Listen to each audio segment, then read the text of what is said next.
इस वीडियो में हम क्लास 9th एक्सरसाइज 10.3 को बेटा सोल्व करेंगे।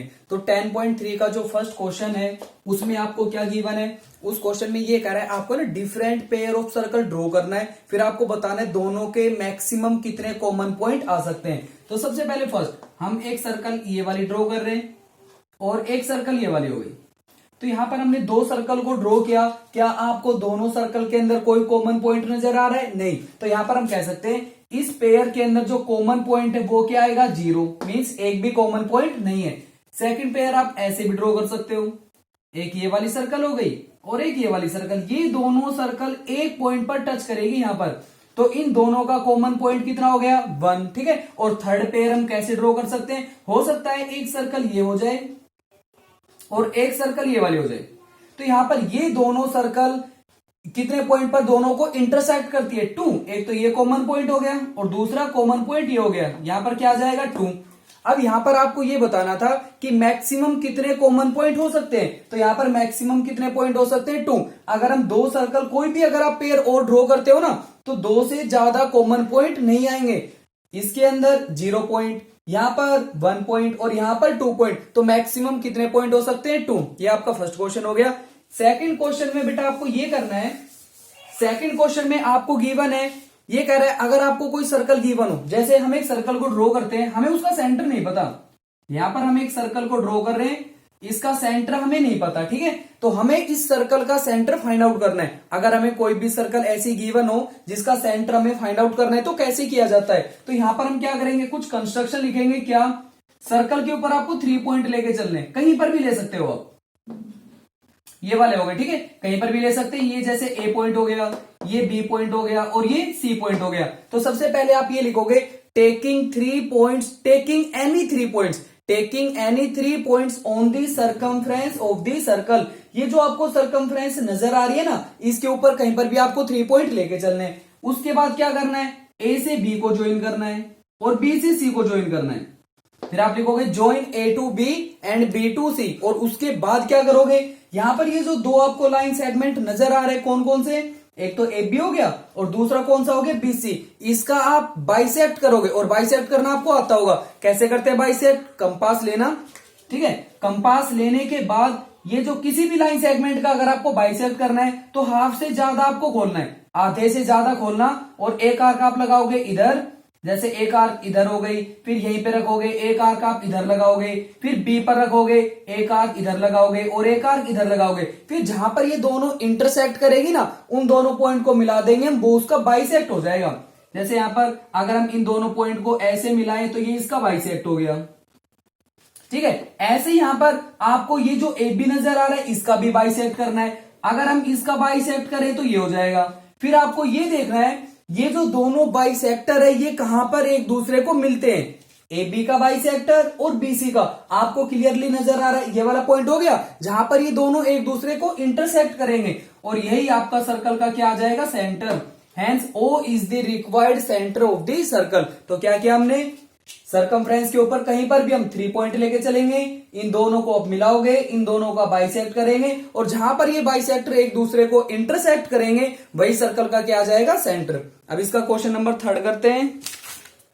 थर्ड क्वेश्चन में आपको गिवन है दो सर्कल 2 पॉइंट पर इंटरसेक्ट करती है। एक ये वाली सर्कल हो गई और एक हो गई ये वाली सर्कल। यहां पर हमें इस क्वेश्चन में गिवन है दो सर्कल 2 पॉइंट पर क्या करती है? इंटरसेक्ट। ठीक है, इसका सेंटर ये हो गया। अब ये 2 पॉइंट पर इंटरसेक्ट कर रही है, इसका सेंटर ये हो गया और इसका सेंटर ये हो गया।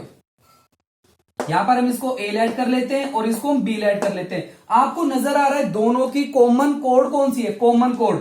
अगर हम इस पॉइंट को इससे मिलाएं तो ये दोनों की क्या आ गई? Common code. ठीक है, आपको प्रूव करना है जब सेंटर से सेंटर को मिलाओगे ना, मींस दोनों के सेंटर को जब मिलाओगे, चलो मिलाते हैं हम। जब हमने ए से बी को मिलाया तो आपको ये प्रूव करना है ये जो ए बी है ये इस कोड को परपेंडिकुलर बाइसेक्ट करेगा।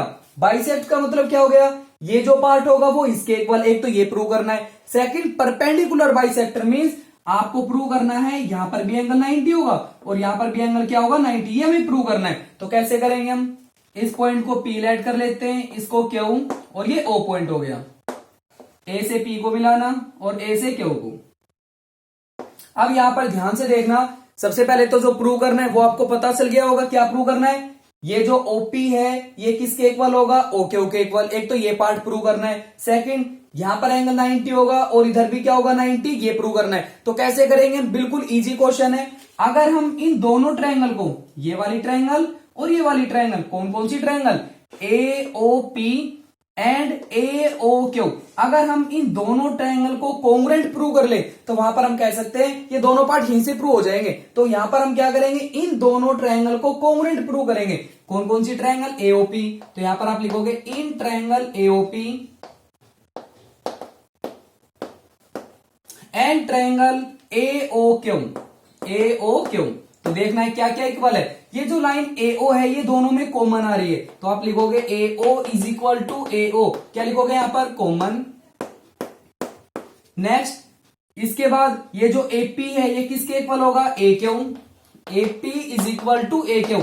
यहां पर आपको ये देखना है ये एपी ए क्यू के इक्वल क्यों है। यहां पर ये सर्कल हो गई और इस सर्कल की एपी भी रेडियस हो गई, ए क्यू भी रेडियस। अगर कोई भी सर्कल होती है ना तो उसकी रेडियस क्या होती है? इक्वल। तो यहां पर आप लिखोगे radius of the same circle. यहां पर आपको लिखना है radius of the same circle. ये दोनों ही सेम सर्कल की क्या है? रेडियस। ठीक है। फिर उसके बाद ध्यान से देखना, ये जो ट्रायंगल है A P Q, complete triangle AP is equal to A Q. ये जो एपी है ये ए क्यू के इक्वल है, तो ये ट्रायंगल आइसोसेलेस ट्रायंगल हो गई। अगर ये दोनों साइड इक्वल होती है ना तो ये दोनों एंगल भी इक्वल होंगे।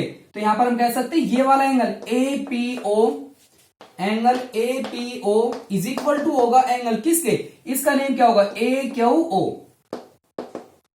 और रीजन में क्या लिखोगे? AP is equal to A Q. अगर एपी और ए क्यू दोनों इक्वल है तो हम कह सकते हैं दोनों एंगल क्या हो गए? इक्वल। तो यहां पर रूल देखना कौन सा हो गया? दो साइड और एक एंगल, तो हम कह सकते हैं दोनों ट्रायंगल क्या हो गई? कोंग्रुएंट। कौन कौन सी? ट्रायंगल एओपी, ये ट्रायंगल कोंग्रुएंट हो गई किसके? ट्रायंगल एओक्यू के। अगर ये दोनों ट्रायंगल कोंग्रुएंट हो गई तो यहां पर हम कह सकते हैं OP is equal to OQ. OP is equal to OQ. एक पार्ट तो प्रूव हो गया। ठीक है। सेकंड, यहां पर हम ये भी कह सकते हैं कि ये जो एंगल है वो इस एंगल के इक्वल होगा। एओपी ये आ जाएगा angle AOP is equal to angle किसके? AOQ, angle AOQ. ये दोनों एंगल इक्वल तो हो गए, बट आपको प्रूव क्या करना था? प्रूव ये करना था कि ये दोनों 90 डिग्री के इक्वल होंगे। इसके बाद क्या करोगे? अब ये वाली एक लाइन हो गई, पीओक्यू इज ए लाइन। अगर ये पीओक्यू एक लाइन हो गई और लाइन के ऊपर जितने भी एंगल बनेंगे सभी का सम क्या होगा? 180। तो यहां पर कह सकते हैं इन दोनों का सम किसके इक्वल होगा? 180। तो यह आ जाएगा angle AOP plus angle AOQ is equal to 180। अब आपको पता है ये दोनों एंगल इक्वल है तो हम एओक्यू को एओपी लिखेंगे। Angle AOP plus angle AOP, तो यह आ जाएगा 2 times of angle AOP is equal to 180। 2 से कैंसिल कर देंगे तो एंगल एओपी अगर 2 से कैंसिल करेंगे क्या आएगा? 90। अगर ये वाला एंगल 90, ये दोनों इक्वल है तो एंगल एओक्यू ये भी किसके इक्वल होगा? 90। तो प्रूव हो गया कि ये जो ओपी है ओक्यू के इक्वल और ये दोनों एंगल किसके इक्वल होंगे? 90 डिग्री के इक्वल। और यही हमें इस क्वेश्चन में प्रूव करना था।